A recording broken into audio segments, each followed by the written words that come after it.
د خلقو خو په ژوندانه مونږ نه یو خوښ په مړونې بیا ډېر لاس مو وړي ډېر ارمان دی فلانکي ډېر ښه سړی و دا علما ټک ټوک ذرې ذرې د دې عوامو نه الله له روان دي زړونه یې ډک پراته دي ډک چې دا خلق په کنزلو کې کنزل نه خوښېږي او موږ ته مخامخ دي داسې داسې فتنې راوتې دي د دې نه بله لویه فتنه به څه وي چې د امت د ځوانانو د سپین ږیرو د مشرانو زړونه یې د علماو د نفرت او د دښمنۍ نه ډک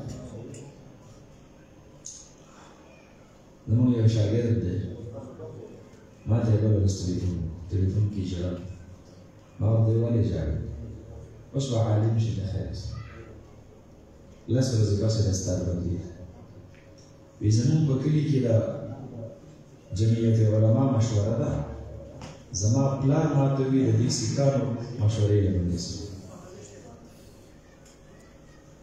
وی ما ورته ویل چې دا چې زما استادانو ته او علماو ته چې ته سیکان ویې نو تا زه علم ته ولې کښېنوم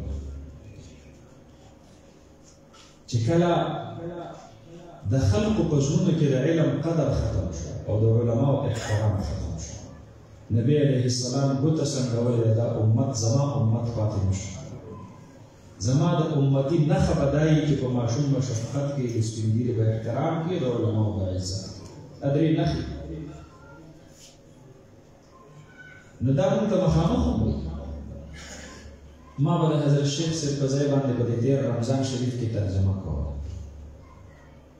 حضرت شیخ صاحب ته د الله لوی عمر د صحت سره نصیب د دې علاقې لپاره سوری دی د دعا مرکز دی کمزوری شوی دی ما ته ویل شل سپارې ترجمه به ته کې ویل لس به زه ما یې ټیک ته حضرت حسن ستاسو وکړي ما به ترجمه کوله چا به په موبایل باندې لایو چلوله بعضې خلکو به زما د قرآن په ترجمه باندې کنځل لیکل په کمنټس او سکرین شاټ به ترې ملګرو وباسو ما ته به یې راوړي ما به ورته وایي موږ هر څه په الله پرېږدي او دا یوازې ما ته نه کوي دا انبیاء کرامو ته شوي دي دا صحابهو ته شوي دي حضرت حسان ابن ثابت رضی الله عنه یو ورځ نبي علیه الصلاة والسلام په موجودګۍ کې شعرونه وایي وی لنا فی کل یوم من معد سباب او فسوق او قتال وی دا خلق چې دي کنه دی روزانه مونږ ته یا کنزل کوي یا را سره جنګ کوي یا راته بدې ردې وایي نو چې نبي علیه السلام ته او صحابو ته خلقو بدې ردې او کنزل ویلي دي نو د دې امت علماو تاسو د لائمینو په ملامت باندې او د طاعنینو په طعن مه خفه کېږئ دې نور ته که څوک هر څومره توقاڼې توکي دا نور دی هغه توقاڼې به د دغې سړي په مخ باندې راپرېوځي دلته چې ناست څومره نارینه یې او په کور کې اورېدونکي خویندې میندې د اهل علم و احترام په زړه کې کښېنوئ ورنه تر اوو پوښتنو پېړو پورې به الله کورونه د علم نه خالي کړي دا زه نه وایم دا زموږ بزرګانو لیکلي دي دا کتابونو لیکلي دي ته چې د بل په سینه کې د علم احترام نه کوې ستا په کور کې الله علم چېرته نه نصیب کوي الله بې قدرو ته خپل نعمت نه ورکوي ته په کور کې د یو څو زر روپو کالی دی هغه د خوشانو کاټکي ته نه ورتاوې دومره عزت او دومره قدر یې کې او الله به بې قدرو ته خپل علم ورکوي د قرآن او د حدیث دا نشي کېدلی الټه چې کوم علم ورته الله نصیب کړی دی علمي خدمت په بې قدرۍ باندې الله هغه موجود علم دا د هغې کور نه پورته کوي او دا مې په دې خپلو سترګو د جنکو یوه مدرسه لیدلې ده زمونږ په دې علاقه کې چې زه به هغې کلي ته لاسنیوي له لاړم پخوا به یې تېرېدم د هغې دیوالونو نه به د کچو کچو ماشومانو بچو د قرآن پاک د تلاوت چغارې راوتو اوازونه به مدرسه وه یو گلشن آباد و هغه کومې باجیر کومې معلمې چې به د محلي جنکو ماشومانو ته قرآن ښودلو د هغې خاوند هغه هم عالم و په کراچۍ کې مفتي کورس او هلته د بیماري راغله دلته د هغې سخر دا به په لار او په کوڅه او په حجره او په جومات کې لګیا و د علماو غیبت به یې کوو علماو ته به یې کنځل کول دا فلانکې داسې دی د فلانکې مولانا داسې دی د ډینګې داسې دی الله فیصله د برې نه نازله شوله چې ته د بل په سینه کې د پروت علم قدر نه کړې نو ستا کور کې خو زه علم باقي نه پاتې کومه هغه مفتي کورس کوونکی زوی په کراچۍ کې وفات شو او چې څنګه یې د هغې انګور څلوېښتي پوره شوله او عدت یې پوره شو پلار ورپسې ګاډي راوستل د پلار کور نه قرآن پاکونه رحیلونه المارۍ خپله ماشومه ټول یې د هغې کور نه کډه اوچته کړله نن چې د هغې کور په طرف زه تېرېږمه هغه خاموشه دیوالونه د قرآن په تلاوت پسې خفه دیوالونه هغه عبرت جوړ شوی دی د ټول خلقو دپاره چې دا سزا د الله د طرف نه ده څوک چې د بل په سینه کې د پروت علم قدر نه کوي الله د هغه خپل کور د علم نه خالي کوي دا مې په دې خپلو سترګو لیدلي زموږ په دې علاقه کې نو امام احمد ابن حنبل رحمت الله علیه وفات شو چې وفات شو په جنازه یې ډېر خلک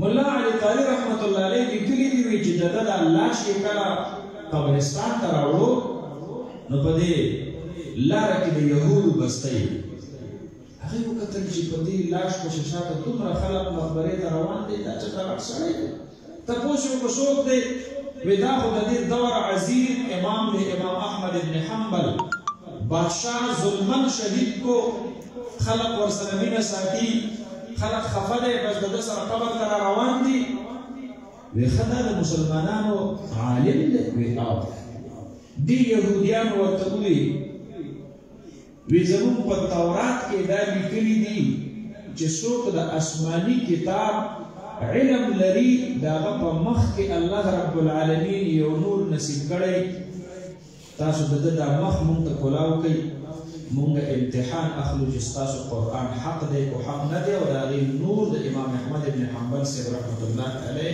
په مخ کې شته دی او نشته دی امام احمد ابن حنبل رحمت الله علیه لاش کېښودلی شو یهودیان راغلل چې وی کتل مخ یې کولاو کو په مړونې باندې د امام احمد ابن حنبل رحمت الله علیه د مخ نور او پړقېدل دا هغوی محسوس کړل وی ولېږه تاسو لږ سفر وکئ مونږ خپل قام قبیله راولو ملا علی قاری رحمت الله علیه لیکلي دي دا یهودي علما لاړل او د خپل قام قبیلې مشران سپین روبي اول راوستل او ځوانان یې ورپسې راوستل او چې کوم یو به د امام احمد ابن حنبل رحمت الله علیه مخ ته په وړوکې باندې کتل زړه کې به یې پرېوتله دا خبره چې قرآن کې الله څومره نور کېښودلی دی هغه امام احمد ابن حنبل رحمت الله علیه په وړوکې باندې د مخ د دیدار د برکته ملا علی قاری رحمت الله علیه لیکلي دي 14,000 یهودیان مسلمانان شو الله اکبر دا په وړوکې باندې د مخ د قیامت په ورځ چې تور او سپین مخونه محشر ته را روان وي یوم تبیض وجوه وتسود وجوه مفسرینو لیکلي دي یوم تبیض وجوه اهل الایمان والقرآن د مؤمن صاحب قرآن مخ به الله چرته نه توري دا به الله د قیامت په ورځ باندې هم د قرآن په نور باندې منور لري نو دا نور الله رب العالمین ستاسو کورنو ته نصیب کو نن چې کومې فاضلات هغه د دې ځای نه فارغېږي د هغې د ختم د خوشحالۍ په موقع باندې د هغې والدین راغلي دي زه هغې له مبارکي ورکوم الله رب العالمین دې ستاسو د بچو دا قرآن کریم دا تلاوت او دا دیني علم دې الله رب العالمین زمونږ او ستاسو د ټولو دپاره ذریعه د مغفرت جوړه کړي جناب نبی کریم صلی الله علیه وسلم مبارک فرمایي چې چا د خپلو لوڼو دیني تربیت وکړو نو زه او هغه به د محشر په میدان کې جنت ته داسې څنګ په څنګ لکه دا دواړه ګوتې چې یو ځای دي د یو بل نه جدا کېږي نه چې تر څو ماتې شوي دي. نو الله دې دغه سعادت تاسو ته نصیب وفرمایي. فاضلاتو، عالماتو، خویندو میندو، د جنتی و زنانو الله دو صفت قرآن کی ذکر کړی دي. فالصالحات قانتات حافظات للغیب. یو په دې کې تابعداري د الله د رسول صلی الله علیه وسلم تر کومه پورې چې د پلار په کور کې وي د مور او د پلار د حکم تابعداري وي. چې کله د خاوند کور ته لاړ شي بیا به د خاوند په حکم تابعداري، نافرمانی به وکړي. او دویم حافظات، دا به حفاظت کوونکي وي. د چا حفاظت وکړي؟ د څه حفاظت وکړي؟ دا به د خپل حسن حفاظت وکړي، د خپل حیا حفاظت وکړي، د خپل جسم حفاظت وکړي، د خپل عزت حفاظت وکړي، د خاوند د اولاد حفاظت وکړي او د خاوند د مال حفاظت وکړي، د خاوند د کور حفاظت وکړي. نو چې کومو زنانو کې دا دواړه صفتونه دي دا جنتي زنانه دي. الله دې دا دواړه صفتونه زموږ په زنانو کې نصیب وکړي. او دې خپل استادانو له دې علماو له ډېرې دعاګانې غواړي دا چې دا دل په هر میدان کې موجود وي. دا د امت دپاره خیر دی. علما کو د دعوت او تبلیغ په مهنت کې لګیا دي. دا د امت دپاره لوی سوری دی او لوی د خیر ذریعه ده. دا کو د دیني مدرسو په میدان کې ولاړ دي. د امت دپاره لوی د خیر او د رحمت ذریعه ده. او دا دیني مدرسې دا باغ او دا گلشن چې محفوظ دی، یاد ساتئ د دې نه ډېر چاپېره شپول تړلی شوی دی. په دې ملک کې داسې بېدینه طبقات دي چې هغه زمونږ دا باغ او بهار تاله کول غواړي، خو شپول ترېنه ډېر چاپېره تړلی شوی دی. او هغه علما یې په ملک کې حفاظت کوي. زه خپله باندې اسمبلۍ کې موجود وم.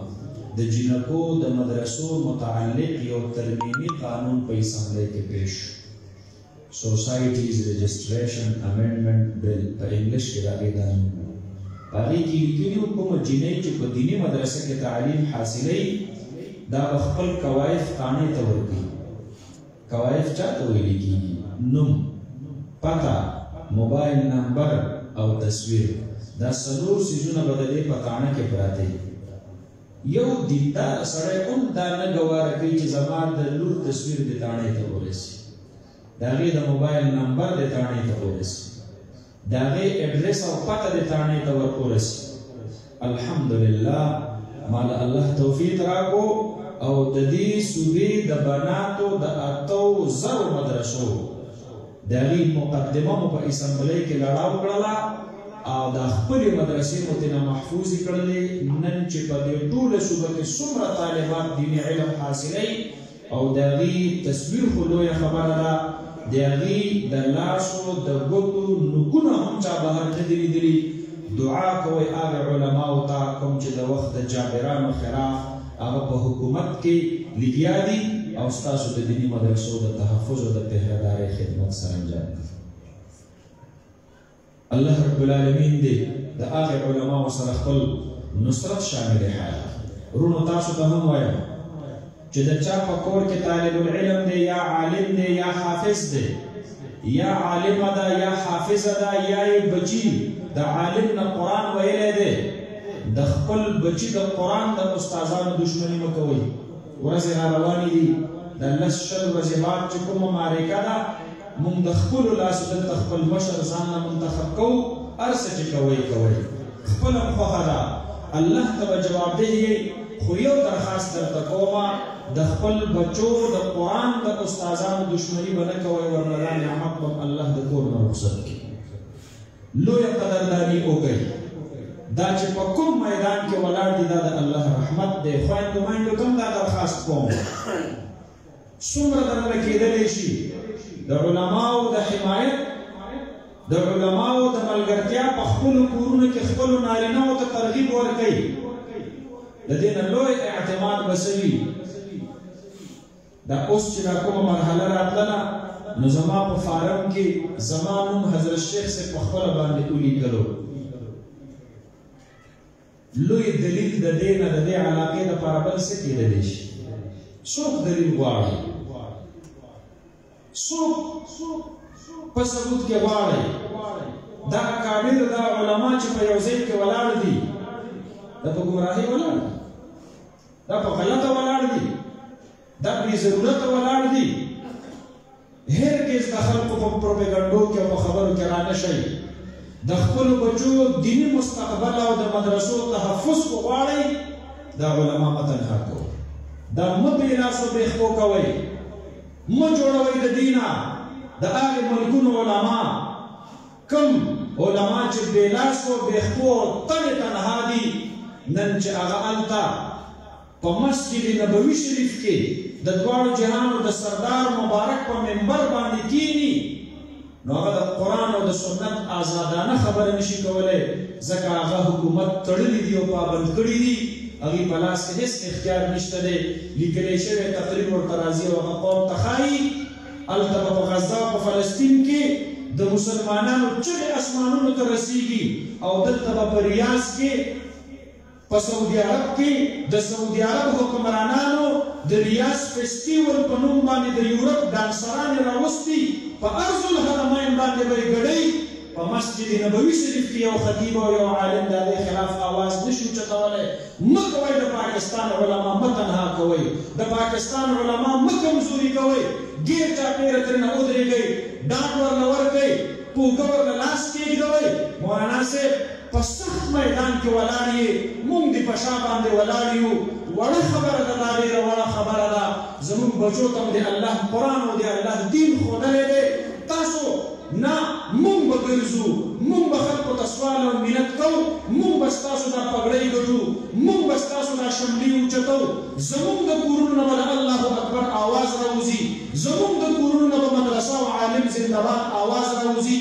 چرته به داسې ورځ الله نه راولي چې موږ به په دنیا ژوندي یو، ستاسو پګړۍ به ځمکې ته ورتاو شي. دا تسلي او دا ډاډ دی علماو له ورکوي. الله رب العالمین دی زموږ او ستاسو د ملک په باره کې د صالحه قیادت انتخاب وفرمایي. ښکلی ملک دی. موږ وایو چې دا کوم دیني ماحول او تلاوت او دینداري دلته ده، دا الله رب العالمین د پاکستان په ریاست کې راولي. هغه ایوانونه الله د قرآن په سنت باندې، د قرآن او سنت په نور منور کې د قرآن کریم په تلاوت باندې الله هغه مزین کړي. هغې دپاره به مونږ او تاسو د اهل علم او د علماو د نیکانو د پاکانو د هغې حمایت به کوو، ملګرتیا به کوو. الله رب العالمین دې د دې مدرسې دا خدمت قبول کړي. الله رب العالمین دې مونږ او تاسو په خپلو بچو باندې خوشحاله کړي. دا کومه فاضلاتې، کومې جنکۍ طالباتې چې هغې نن د قرآن کریم د ناظرې، د حفظ، د ترجمې یا د دیني کتابونو تکمیل کړی دی، زه د هغې والدینو ته، د هغې میندو ته، د هغې ورونو ته، د هغې خاندان والو ته، مولانا عبدالرحمن صاحب د دې مدرسې منتظمینو، معلمینو، معلماتو، دې ټولو ته زه مبارکي ورکوم. زموږ او ستاسو ډېر دروند مشر مولانا عبدالحلیم صابر صاحب تشریف اوري فرمایلې ده، د هغې د وړاندې مې څو جملې وویلې، معافي غواړم. واخر دعوانا ان الحمد لله رب العالمين.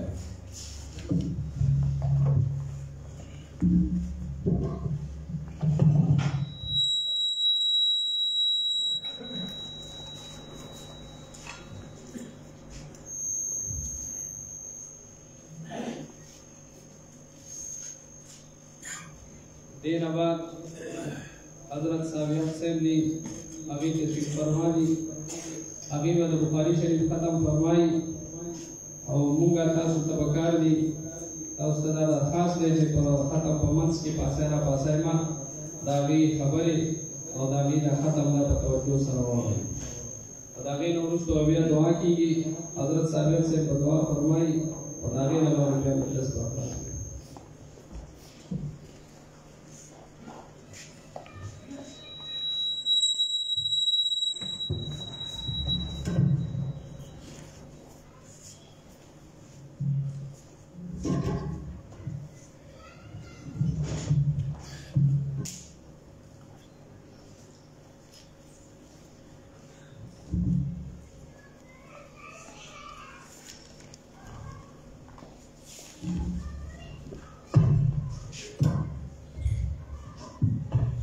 الحمد لله نحمده ونصلي ونسلم على رسوله الكريم.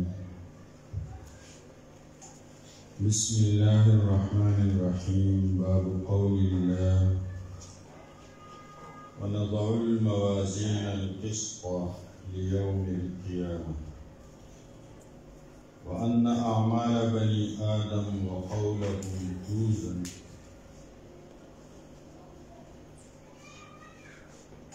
وقال مجاهد القسطاس العدل بالرومية،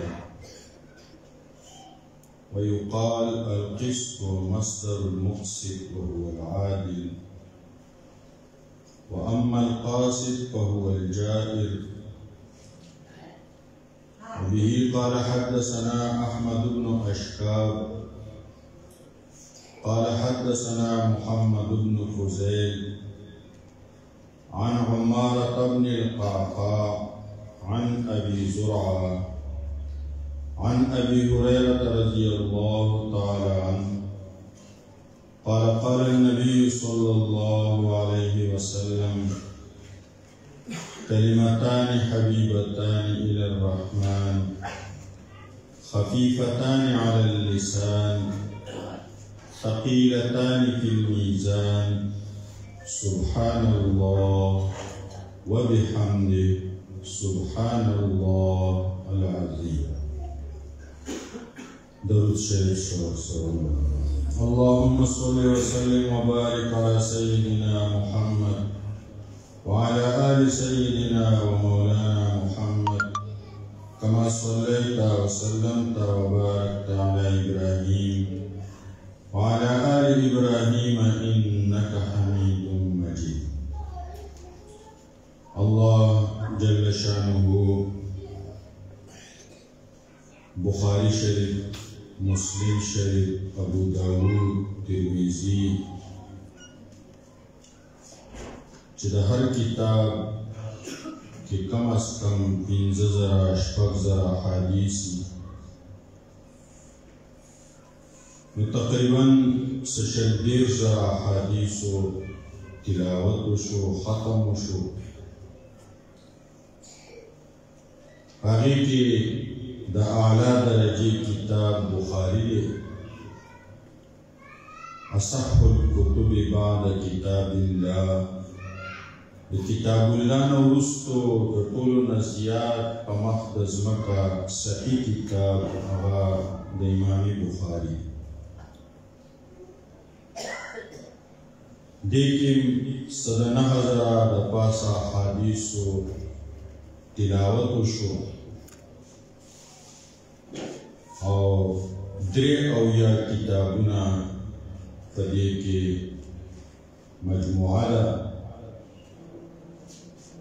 د آخري کتاب دې ته کتاب التوحید وي او لومبنی کتاب چې و نو هغه کتاب الایمان.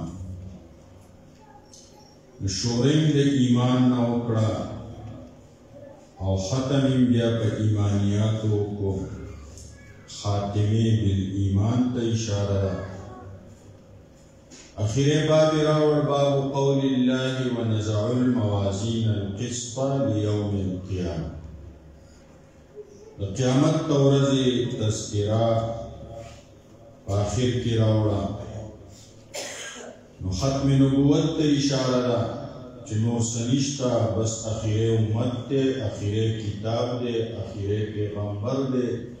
دنیا نتللی بل پیغمبر راتلو والا نشتا او بل کتاب راتلو والا نشتا.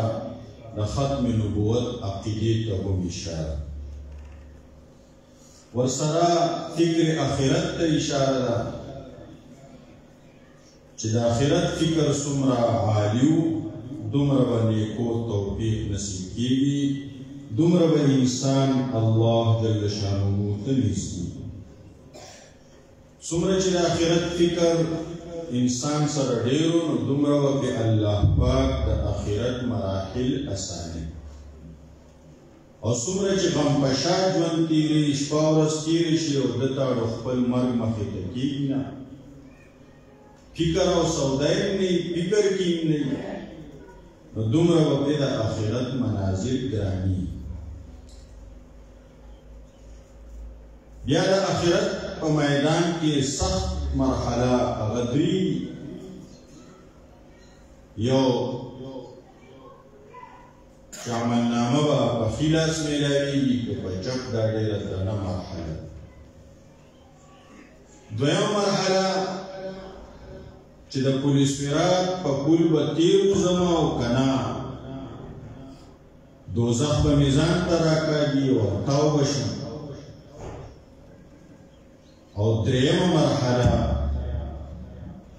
چې د میزان په تله به مې نیکۍ درنیږي او که سپکېږي. نو مرکزي مرحله بیا دا یوه د میزان دا ده چې د میزان په تله د نیکي درنه اخلاص و، د الله د رضا طلب و په هر نقل و حرکت. عبدیت دقې ته وایي چې په هر نقل و حرکت کې ستا د الله د رضا طلب جوړ شي. نو که دا و نو نیکي به دې درنی، عملنامه به درته هم په ښي لاس میلاو شي او د پل صراط پورې واته به درته هم الله جل شانه آسان کي، هر څه په اخلاص کې. گویا چې امام بخاري اول کې ویلو انما الاعمال بالنیات، نیتونه ټیک کړئ، د عمل بنیاد چې دی هغه د نیت نه رواني. او په آخر کې وی چې میزان تله چې درنیږي نو دا به د اخلاص د برکته درنیږي، اخلاص پیدا هر کار کې د الله د رضا طلب پیدا. زمونږ ټول ژوند بدل پورې ژوند دی، موږ له دا کړو موږ وله دا وکړو. زنانه هم دقه دي، موږ له د دومره روپو جوړه راوړې وه موږ وله بیا د دومره روپو وکړو. موږ له چیني راوړې وه نو موږ وله دا ورکړو. موږ ته یې سم نه وکتلي چې موږ به نه ګورو. نو دا ژوند زمونږ او ستاسو ټول بدل پورې ژوند، د ریا او د دکلاوې د شهرتونو ژوند چې نوم نشان پکې نو دیګونو قطار معلومیږي نه، شمال نه په علم کې نه راځي چې څومره دیګونه پاخه شو، څومره تاوانونه وشو چې پټ د الله د رضا دپاره یو الله کې خبري نو بیا انسان ته دوره توفیق نه میلاویږي. دا وجه سره اخلاص نشته، ریاکاري ډېره ده، شهرت پسندي ډېره ده. نو دا مرض د انسان دپاره ډېر تباه کن دی. ونزع الموازین القسط لیوم القیامه، میزان په تله که نیکي درنه غواړې نو اعمالو کې اخلاص پیدا که، بدل پورې ژوند ختم که، د ریاکارو د دکلاو خلق بسوي دا تصور ختم که، رواجونه کم که، سنت ژوند دا په ځان کې راوړه.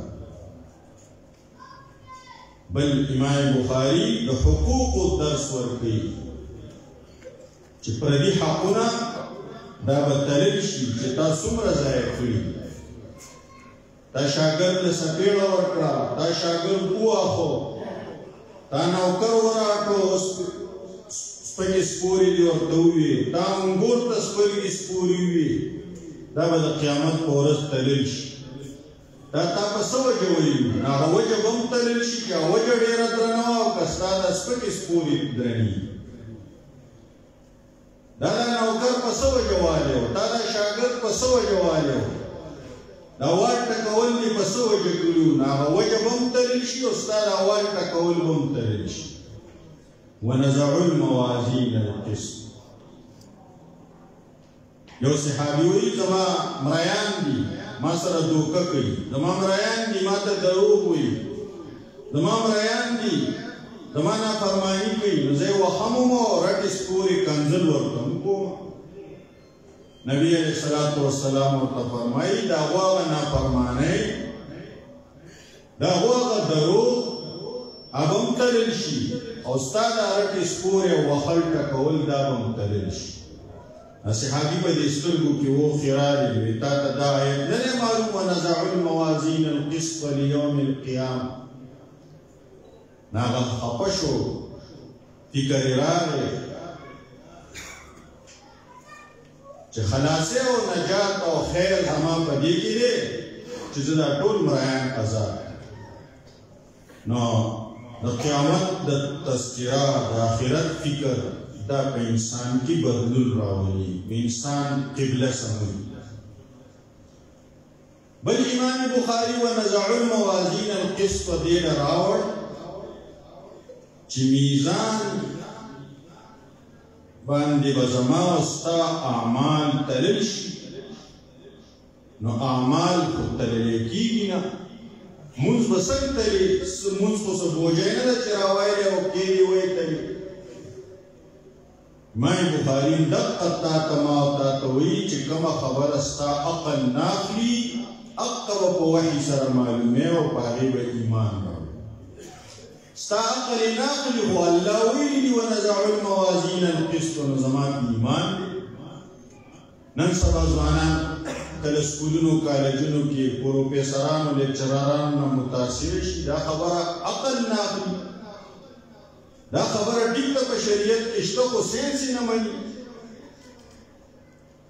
نه دغلته د ایمان امتحاني چې ته ساینس مخکې منې که قرآن و حدیث مخکې منې ته خپل عقل مخکې منې که قرآن و حدیث به مخکې منې سر سید احمد خان قاسم نانوتوی رحمہ اللہ کا خط راولے دراصل بات یہ ہے کہ دین کی کوئی بات عقل کے خلاف نہیں ہونی چاہیے چې د دین خبره او د عقل نه خلاف وي نو هغې کې به تبدیلي کوو چې هغه عقل ته ټیټ شي سر سید احمد خان انګریزان او ساینسدانان خوشحالول چې دا د ساینس نه خلاف ده چې داسې معجزه شوې وه چې موسی علیه السلام دښته را پرېښوده نو هغه اوبه چې دي نو په یو ځای ودرېدې د اوبو فطرت دا نه دی نیچر از ګډ ناټ چینج فطرت تبدیلېږي نه نو دا عقل نه مني سر سید داسې یو ترجمه راویسته چې د دې عقل ته پرېوځي نو د عقل تابعداري کول او هغه عقل معیار ګرځول او د معجزې نه انکار کول ورفعنا فوقکم الطور انګریزانو ساینسدانانو انکار وکړو چې غر څنګه راپورته شو او د طور غر کې څنګه پاسه شو دا فطرت نه مني ساینس یې نه مني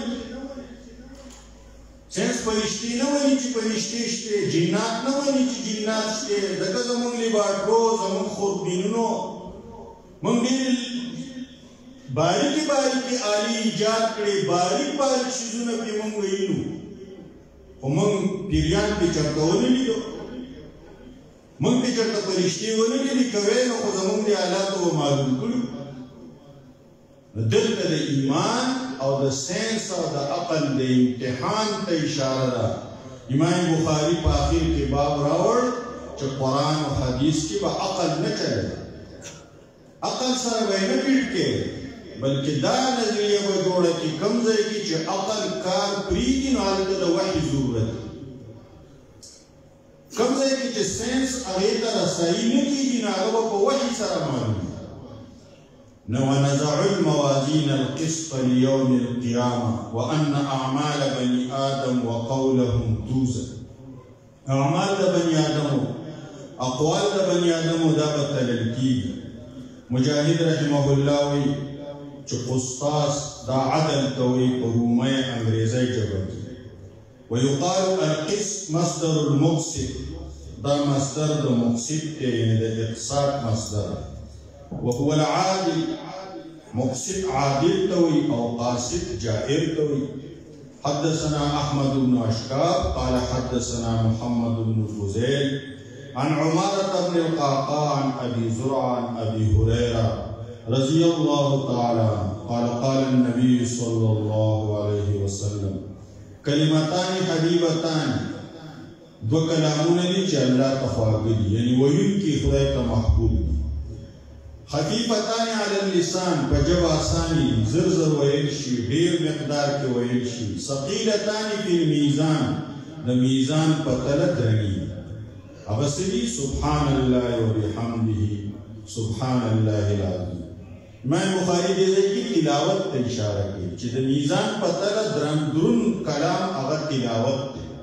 دا په عبادت او دلالت النص سره چې سبحان الله درون دی، نو خدای الله ر کلام په ډیر درون، نو معنا دا چې د قرآن تلاوت ډیر کوي، ذکر ډیر کوي او دا کلمات وایي سبحان الله. امام بخاری دا په اخر کې دی راوړ سنت طریقه دا چې مجلس ختمه سبحان ربک رب العزة عما یصفون وسلام، اوس مجلس ختمیږي نو ځکه دا سبحان الله وبحمده سبحان الله العظیم. دو صفاتو ته اشاره ده، صفات جلالیه، صفات کمالیه. صفات کمالیه تقاضا ده چې د الله نه به تمه ساتي، نا امیدي به نه کوي. د صفات جلالیه تقاضا ده چې د الله نه به یره کوي، بې یرې کېږي به نه، چې دا دواړه برابري د جاز وزرې چې برابري نو رفتار دی، چې یو وزر مخ په کته کېږي یا بره کېږي نو رفتار کې نقصان راشي. نو زما ستا د ایمان سفر، زما ستا د مسلمانۍ را ژوند دا به خپلې الو کېږي چې د الله نه دې یره هم ډېروي او د الله نه دې تمه او امید هم ډېري. الله دې عمل کولو توفیق ورکړي. الحمد لله رب العالمين حمد الشاكرين، والصلاة والسلام على سيد المرسلين إمام المتقين ورسول رب العالمين الشاهد البشير الداعي إليه بإذنه السراج المنير وعليه السلام. کریم رب خپل درگاه عالی کې دا ختم د ماشومانو جنکو د خواري، استادانو باجیانو علماو د خواري او د دې پلار مور د محبت او شفقت، د دې حاضري جمع د مینه او محبت او د حاضري قبول او منظوره کې زمونږ ګناهونه په دې باندې ورېږي او موږ د دې قابل کې چې باران د رحمت نصیب شي. یا الله ستا د رحمت موږ د قابل کې او ستا د عذاب نه، ستا د ګریف نه، ستا د ناراضتیا نه موږ په امان کې. یا الله حاضر جمع زړه کې څه شرعي حاجات دي، زنانه دي که د نارینه دي، د زړونو مرادونه یې پوره کړي. یا الله د زړه خوشحالۍ نصیب کړي. یا الله هر قسم مشکلات او پریشانۍ ختمې کړي، بې اتفاقۍ او ناچاقۍ کورونو کې ختمې کړي. څوک بې اولاده دي صالح اولاد نصیب کړي، څوک بې روزګاره دي حلال روزګار نصیب کړي، څوک بې رشتو دي مبارکې او پاکیزه رشتې ورته نصیب کړي. زمونږ ژوند د خپلې رضا کې او زمونږ مرګ د خپلې رضا کې. یا الله د فلسطین په مسلمانانو ورحمېږي. یا الله غیبي مددونه نصیب کړي. ابابیل مرغۍ په یهودو راولېږي. یا الله ذلیل او خوار کړي. یا الله نیست نابود کی. یا الله امریکا نیست نابود کی. کفار کم دشمنان دی د اسلام.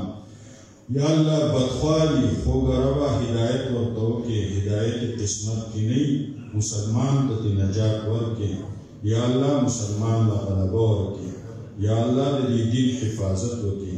دی الیکشن مرحله کی چی سمر ملگری ولاړ دی، ټولو ته د دین درد نصیب کی، ټولو ته د اسلام خدمت نصیب کی، ټولو ته د اسلام او د مسلمانۍ فکر نصیب کی، د اسلام خواخوږي ورته نصیب کی، د مسلمانانو او د دې ملک د خیر او عافیت لپاره منتخب کی. د چا نیتونو کې فتور دی، د چا نیتونو کې نقصان دی او بګاړ دی، خدایه هغې مخکې تلو نه بچ کړي. یا الله کوم چې صالحه نیتونو باندې ولاړ دي، کوم علما دي صلحا دي تا ته محبوبان دي، خدای هغه مخې ته راولي. د خیر څومره دعاګانې خوږ حبیب صلی الله علیه وسلم ستاسو نه غوښتې مونږ غواړو، ټول خیرونه مونږ ته نصیب کړي. کومو شرور اوقاتو نه خوږ حبیب صلی الله علیه وسلم امان غوښتی دی، مونږ امان غواړو. هر امتی ته د هر شر نه امان نصیب کړي. سبحان ربک رب العزة عما یصفون وسلام على المرسلين والحمد لله رب العالمين.